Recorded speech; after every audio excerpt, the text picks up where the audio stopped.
welcome to Math Bytes. Today we're talking about using the quadratic formula, identifying coefficients.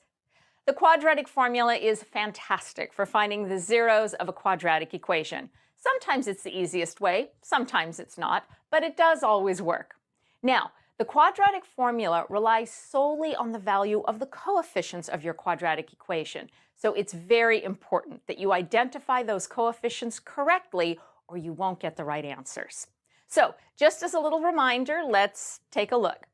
For an equation of this form, ax squared plus bx plus c equals 0, then x is equal to the opposite of b plus or minus the square root of b squared minus 4ac all over 2a. Now, you'll notice that I've written here in the general form of the equation that a is not equal to 0. That's just a technicality.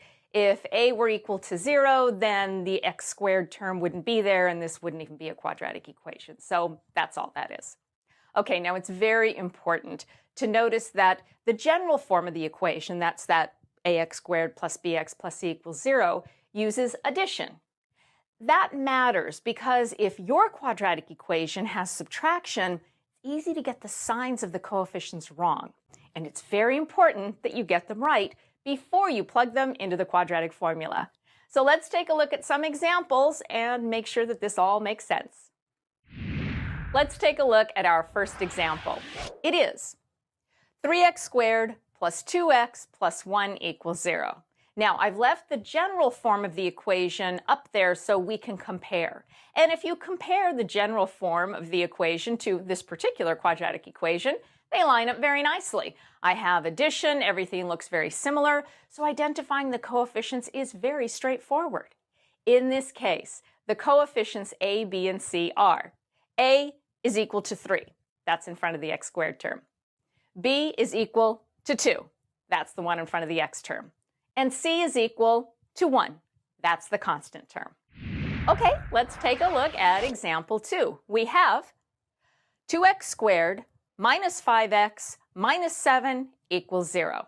Now, again, let's compare it to the general form of the equation. Now, you'll notice in this quadratic equation, we have subtraction instead of addition, as in the general form. So I'm going to rewrite this equation using addition instead of subtraction. To do that, I just change subtraction to addition and change the sign of the term that follows. So rewriting, I get 2x squared plus negative 5x plus negative 7 equals 0. Okay, now if I compare to the general form, things line up much better. So what's a, b, and c? Well, a, the number in front of the x squared term, is 2. B, the number in front of the x term, is negative 5. And c, the constant term, is negative 7. It's very important that you recognize whether those coefficients are positive or negative. So it's important if your quadratic equation has subtraction in it, rewrite it to have addition so that you're sure you get the signs of your coefficients right. Okay, I have one more example for you. This one looks a little bit different. Let's take a look. It is negative 3x squared minus 10 equals 0. Now, you can certainly solve this without the quadratic formula, but since that's what we're talking about today, let's forge ahead and find the coefficients. Okay, now you'll notice in this particular quadratic equation there is no x term. That means the coefficient of the x term, b, is equal to 0.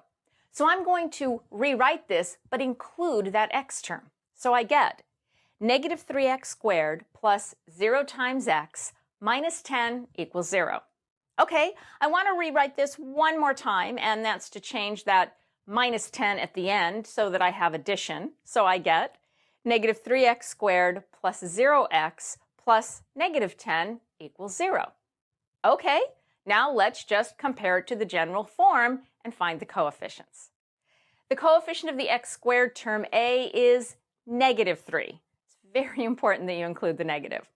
The coefficient of the x term b is 0 because we don't actually have an x term in this quadratic equation.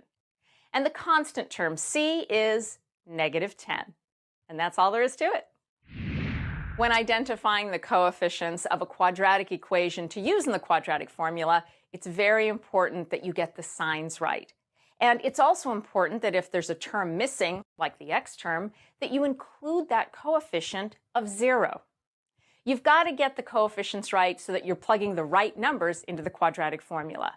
Remember the general form of the equation, ax squared plus bx plus c equals 0, and compare your equation to it. That can really help you from getting confused. That's it for this episode of Math Bytes. If you like our videos, please subscribe to our channel. And if there's something you would like to know or a question you'd like to ask, just email us. We are at contactmathbytes@gmail.com, and see you next time.